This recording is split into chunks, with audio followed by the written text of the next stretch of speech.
So I wake up this morning, normal day, right? I go to brush my teeth, turn on the faucet, and the water is purple. Not like, oh, that's a weird shadow purple, not maybe I need glasses purple. I'm talking neon purple, glowing purple, the kind of purple that makes you wonder if you accidentally moved next to a nuclear power plant while you were sleeping. I look at the water. The water looks back at me. And I swear to God, the water winks. So naturally, I do what any sane American does. I call the city. I'm on hold for 47 minutes listening to jazz music that sounds like it was recorded on a potato. Finally, someone picks up. Hello, this is the water department. I say, yeah, hi, my water is purple. And it's glowing. She says, oh yeah, that's the new chemical plant upstream. They got some deregulation passed last month. It's totally safe, though. I say, it's glowing. She says, well, technically the regulation said they couldn't discharge that particular chemical, but now they can. Free market economics? I say, my water is winking at me. She said, sir, water can't wink. And I'm standing there holding my phone, looking at this glass of radioactive grape juice coming out of my tap, and I think to myself, how did we get here? I'll tell you how. 2 words that sound great until you actually think about them. Deregulation. Deregulation. They wrap it up in a nice bow. They tell you it's about freedom, about letting businesses breathe, about getting the government's hands out of the cookie jar so everyone can eat more cookies. But nobody tells you that without regulation, some companies will just poison the cookies and sell them anyway because it's 5 cents cheaper than making them not poisonous. Let me break this down for you because apparently we all forgot why we put regulations in place to begin with. Back in the day before regulations, you know what we had? We had rivers that caught on fire. The Cuyahoga River in Ohio caught fire 13 times, not once, not twice, 13 separate occasions where the water was so polluted. It just decided, you know what, I'm going to be fired today. You know what we had? We had companies putting sawdust in your bread, not as a mistake, on purpose, because sawdust was cheaper than flour and there was no regulation saying, hey, maybe don't feed people wood shavings. We had meat packing plants where workers fell into the grinders and the company just kept the batch going because stopping production was expensive. You ever read The Jungle by Upton Sinclair? That book is basically a horror movie about capitalism without guardrails, so we put regulations in place. We said, hey, maybe don't poison the water, and we said, hey, maybe don't put mercury in children's toys. We said, hey, maybe don't let banks gamble with people's life savings, like it's a Vegas poker table. And for a while, it worked. The water stopped catching fire, kids stopped dying from lead paint, the air got cleaner. You could actually see the sky in Los Angeles. But then some people started complaining. These regulations are too expensive, they said. They're killing businesses, they said. We need to get rid of the red tape so companies can thrive. And you know what? Some regulations were dumb, I'm not going to lie. There was probably some regulation somewhere that said you needed 17 permits to sell lemonade or whatever.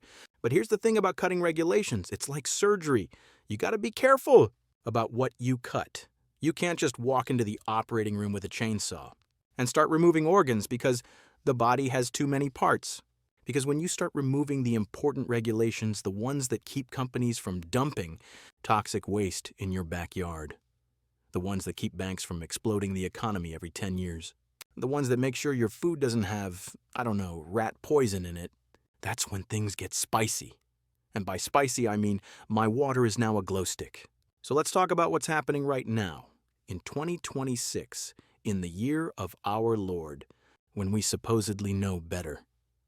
The administration decides, you know what? These environmental regulations are too tough on businesses. Let's remove them. The Dodd-Frank Act, that thing we put in place after the 2008 financial crisis to make sure banks couldn't do the exact same thing that crashed the economy? Yeah, they've been chipping away at that, piece by piece, like termites eating your house, except the termites are wearing suits and have lobbying budgets bigger than your state's GDP. The Clean Water Act, the thing that stopped companies from using rivers as their personal toilets, they're revising it. And by revising, I mean making it easier. For companies to dump stuff, worker safety regulations, too burdensome, food safety inspections. We can let the industry regulate itself. Banking oversight. The market will sort itself out. You know who loves deregulation? Corporations. You know who hates deregulation? Everyone who has to live in the world those corporations are operating in. Because here's the secret they don't tell you. Companies don't want to poison you. They're not evil, but they are incentivized to make profit. And if following safety regulations costs money and there's no regulation forcing them to spend that money, then guess what? They're going to take the cheaper option every single time. It's not personal. It's just capitalism without a referee. And the politicians who push deregulation, they tell you it's for your benefit. This will create jobs, they say. This will lower prices, they say. This will make America competitive again. You know what else creates jobs? Cleaning up toxic waste sites.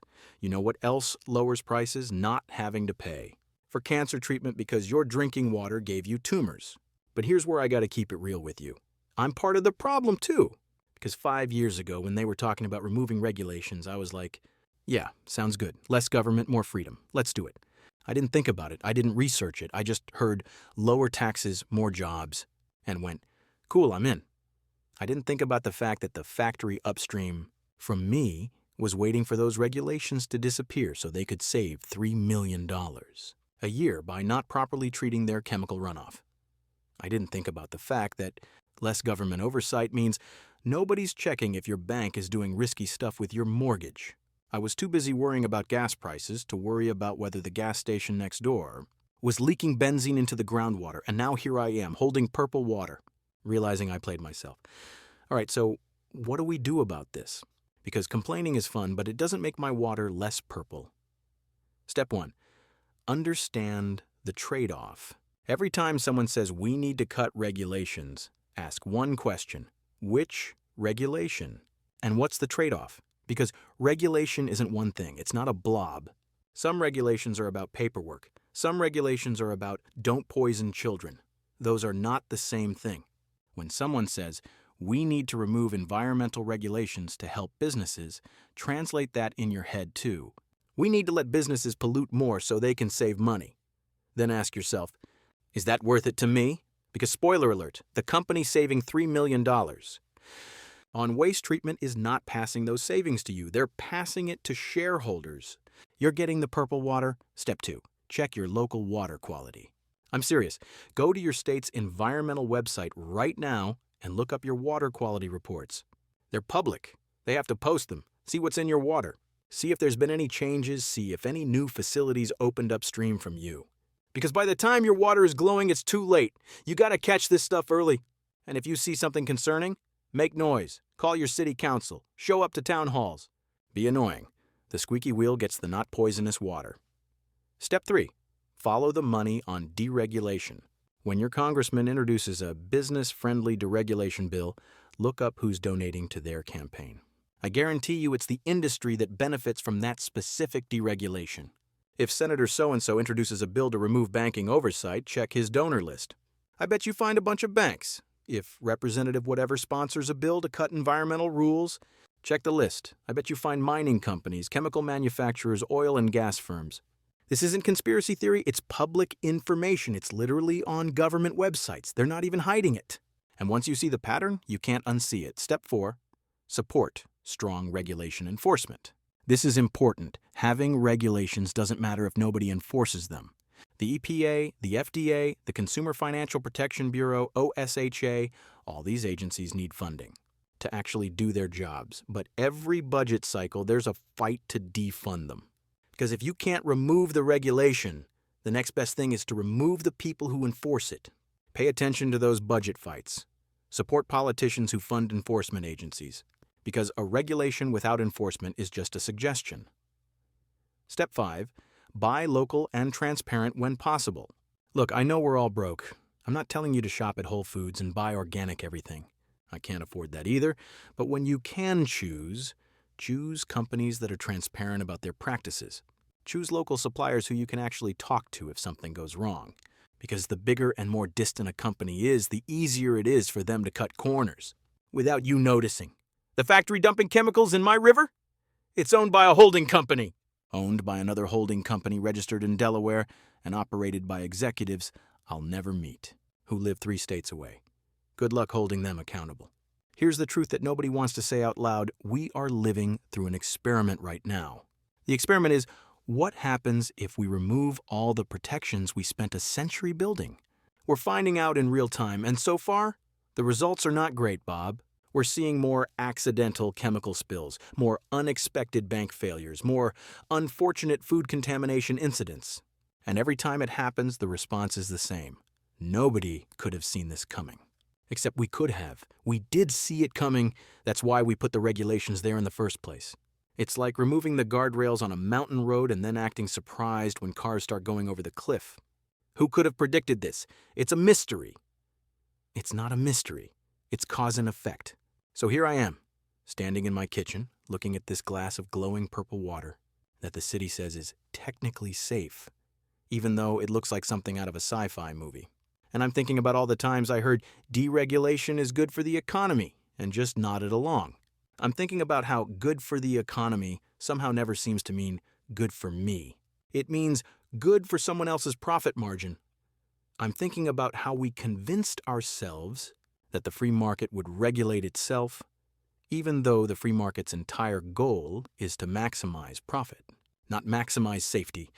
I'm thinking about how every disaster we're seeing right now, someone predicted it. Someone warned us. Someone said, hey, maybe we shouldn't remove this particular rule. And we didn't listen, because it's easier to believe the simple story. Regulations bad, freedom good, government bad, business good. Except reality isn't simple. Reality is complex. And sometimes regulations are the only thing standing between you and a corporation that would literally poison you if it saved them a nickel per unit. I learned that the hard way. I learned it when my water started glowing. Don't wait until your water is glowing to figure it out. I gotta go. I'm gonna call a plumber and see if there's a filter that removes radioactive purple glow from tap water. I'm guessing that's gonna cost me about $1,000 I don't have. But hey, at least the chemical plant upstream saved $3 million on their waste treatment system. I'm sure they'll thank me later. This is Mr. Bill, reminding you that deregulation is just a fancy word for let's find out what happens. And we're finding out. Stay safe out there. Filter your water. Read the news. Vote for people who think poisoning citizens is bad. And remember, if someone tells you we need to remove safety regulations, to help the economy, ask them one question: which economy, yours or mine? Because I'm pretty sure our economies are not the same. Peace.